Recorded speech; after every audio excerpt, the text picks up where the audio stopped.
আসসালামু আলাইকুম। সবাইকে আমন্ত্রণ জানাচ্ছি পাটিসাপটা পিঠার রেসিপি দেখার জন্য। এই পিঠা বানানো খুবই সহজ। তো চলুন দেখে নিন এর পুরো প্রস্তুত প্রণালী। প্রথমে পাটিসাপটা পিঠার মিশ্রণ বা গোলা তৈরি করে নিব। একটা বাটিতে নিয়ে নিচ্ছি ১ কাপ চালের গুঁড়ি, দিচ্ছি 1/2 কাপ ময়দা, চিনি দিয়ে দিচ্ছি ২ টেবিল চামচ। সবগুলো শুকনো উপকরণ একটু মিশিয়ে নিচ্ছি।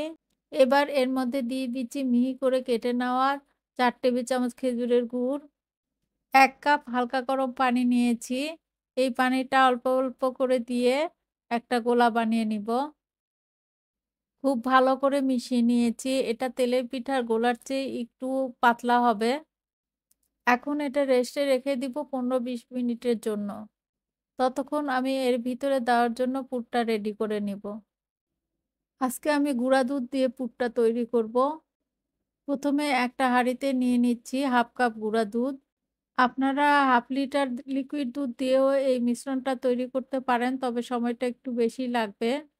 দিয়ে দিলাম একটা এলাচ, ১ টুকরো দারুচিনি আর ২ টেবিল চামচ চালের গুঁড়ো।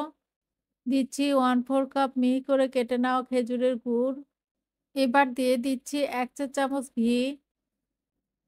সবগুলো উপকরণ একসাথে খুব ভালোভাবে মিশিয়ে নিচ্ছি। এবার 1/2 কাপ হালকা গরম পানি দিয়ে দুধটা গুলিয়ে নিচ্ছি। আমি কিন্তু হাঁড়িটা এখনো চুলায় দিইনি। সবকিছু একসাথে ভালোভাবে মিশিয়ে নিয়ে হাঁড়িটা চুলায় দিব। হাঁড়িটা এখন চুলায় দিয়েছি, অনবরত নেড়ে-চেড়ে খিসা তৈরি করে নিচ্ছি। যেহেতু আমি এখানে গুঁড়ো দুধ ইউজ করেছি, তাই এটা হতে ৫ মিনিটের বেশি সময় লাগবে না। খুব তাড়াতাড়ি হয়ে যাবে। খিসাটা এরকম নরম থাকলে নামাতে হবে। এটা ঠান্ডা হওয়ার পর আরো ঘন হয়ে যাবে।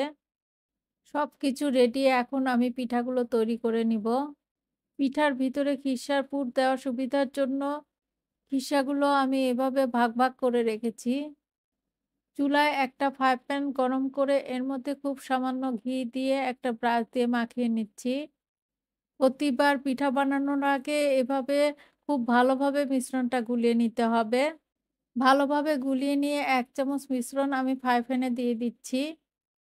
এবার ফ্রাই প্যানের হাতলটা ধরে একটু ঘুরিয়ে বড় করে নিচ্ছি। যখন এরকম উপরের দিকটা শুকিয়ে আসবে তখন এর মধ্যে খিসা দিতে হবে। খিসা দেওয়ার পর খুব তাড়াতাড়ি এটা মুড়িয়ে নিতে হবে। ব্যাস হয়ে গেল একটা পাটিসাপটা পিঠা। এভাবে আমি সবগুলো পিঠা বানিয়ে নিব। আশা করি আমার আজকের রেসিপিটি আপনাদের কাছে অনেক ভালো লেগেছে। আজ এ পর্যন্তই। সবাই ভালো থাকবেন। আল্লাহ হাফেজ।